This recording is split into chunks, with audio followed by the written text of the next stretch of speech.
Imagine being born on a small island, a place where there is no concept of heaven, no hell, no angels, no demons. When someone dies, their body is buried, people cry for a few days. Then life goes on as usual again. There is no threat of eternal fire. There is no promise of an eternal garden. Now the question is simple. If you grew up in a place like that, would you still believe that heaven and hell are real? Or is that belief actually something that is learned? And if it is learned, who created it first? This is where everything starts to feel strange. Because almost every culture in the world has its own version of life after death. But the details are different. Some believe the soul returns to nature. Some believe in reincarnation. Some believe in judgment.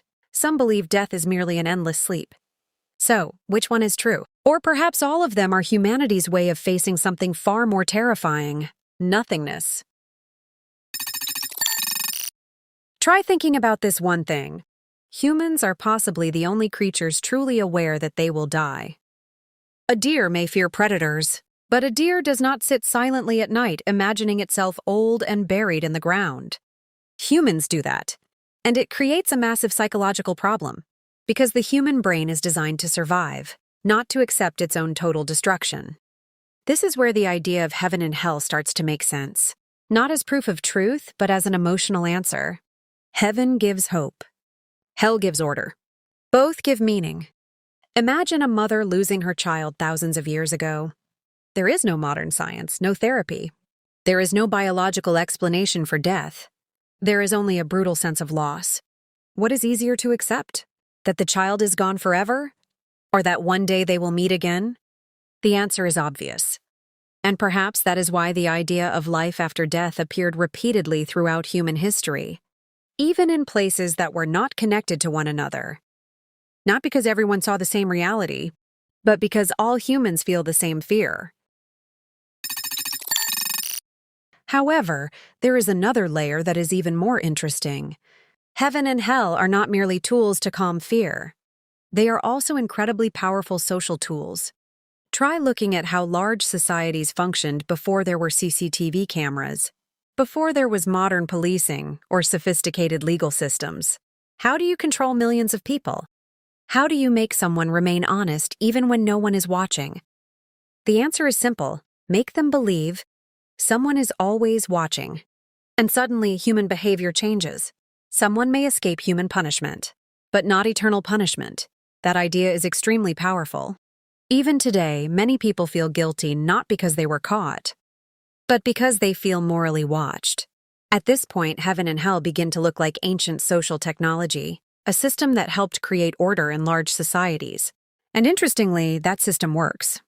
Psychological research shows that humans tend to act more honestly even simply because pictures of eyes are placed in a room.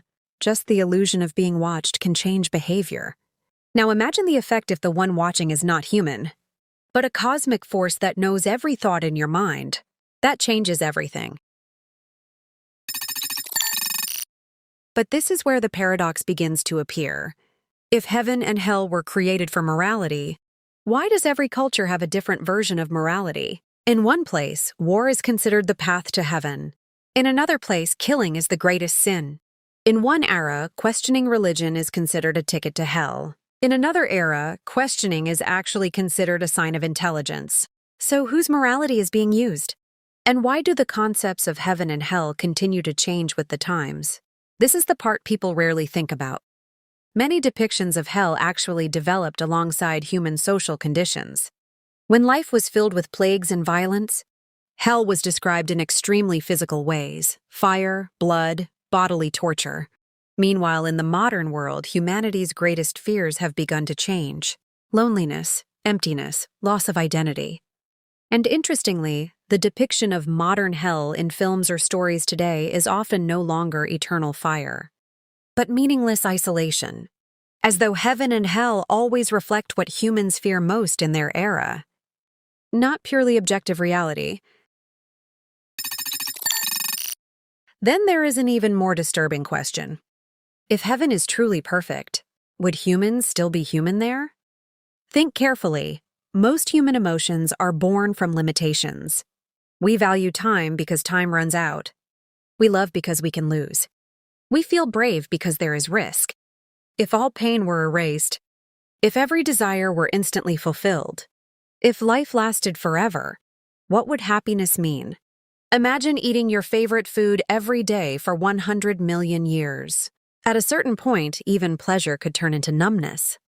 Ancient philosophers once thought about this, that a heaven that is too perfect could actually feel alien to human nature itself. And that creates a strange question.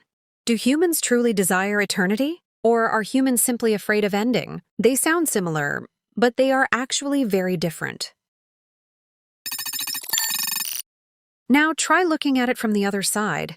Imagine there is no heaven, no hell, no judgment after death. What happens to morality? Some people think the world would become chaotic. But reality is not that simple. Many people still do good without belief in eternal punishment. They help others because of empathy, because of emotional connection, because they know what suffering feels like. And this is where an interesting possibility appears. Perhaps human morality does not entirely come from heaven and hell. Perhaps part of it comes from social evolution, from the need to live together, from the ability to feel other people's suffering. A small child can even show signs of empathy before understanding any religion. That means the impulse to care may be older than the concept of hell itself. But that also does not automatically prove heaven and hell are wrong. That is the complicated part. Because the absence of evidence does not mean impossibility. And throughout history, humans have continued to stand between two great fears. Fear that there is judgment after death, and fear that there is absolutely nothing at all. Perhaps that is why this topic never truly disappears. Technology advances, science advances. We can map galaxies and edit human genes. But the oldest question remains, what happens after we die? And to this day, no one has returned with a final answer.